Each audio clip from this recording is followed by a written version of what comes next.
maluto kita niyan yung pangmayaman sa atin. Kapatid na kamas ang pangalan na paella, Spanish word, or paella. Ang paella na yun ay usually ano lang sa mga mayayaman. Now for today, maluto kita yung paella or paella. Yung paella na yun sa mga mayayaman lang yun. Now, kita maluto kita yung bukid version. Kung ano lang ang may then I have here non-stick pan nilagay ko ng paella. So social media sa bukid paella.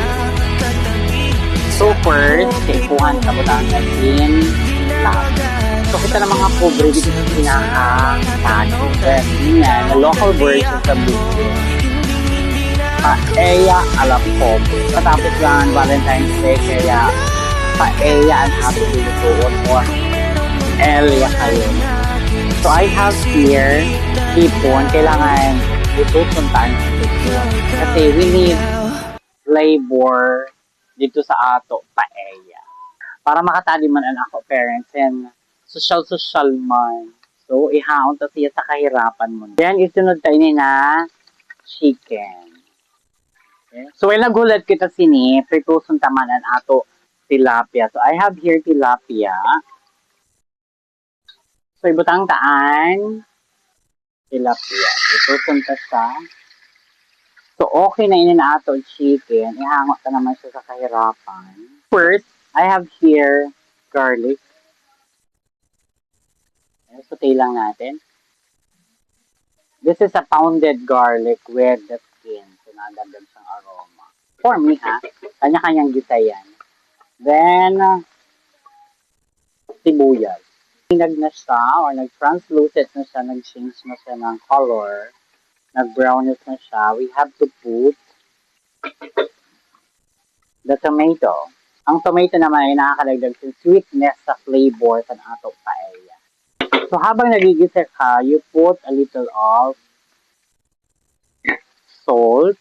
I have here tomato sauce. Okay? You put tomato sauce. Muton ka siya kay sayang. Then, mekos-mekos mo siya. Ground pepper.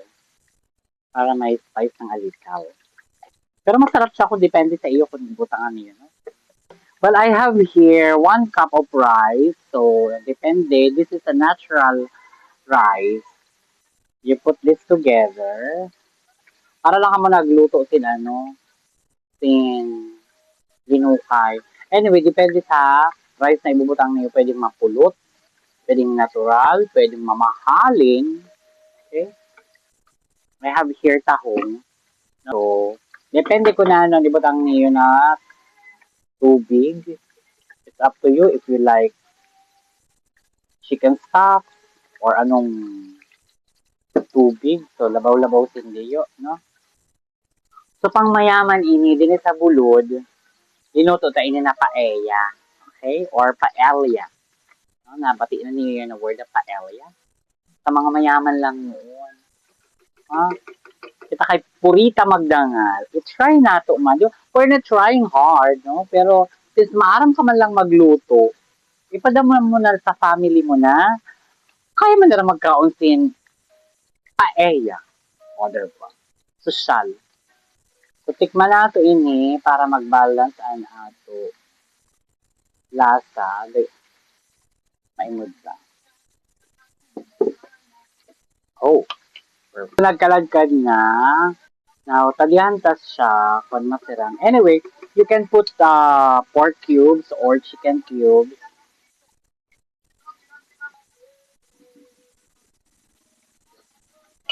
Perfect.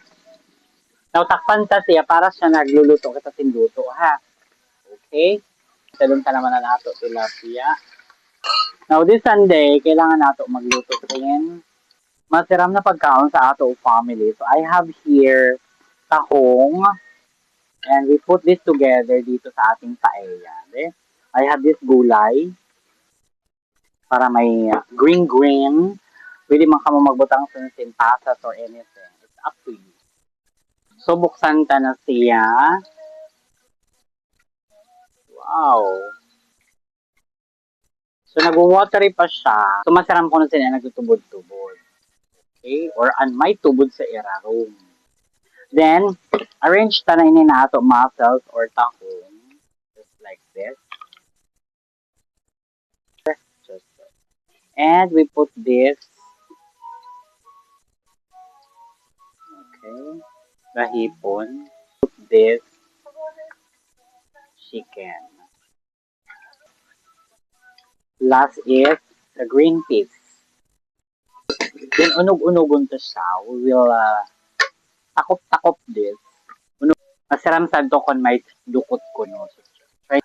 So wait na to ulaton taan pa area na to until it cook. Okay? So imudon na to siya. So imudon ta na to pa area kung luto na. Wow! Diba? Ayan, may sunog-sunog na. Sarap-sarap. So, tadihan ta siya. First bite.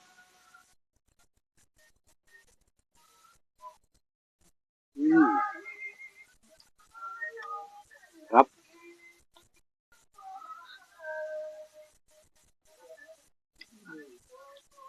Ram.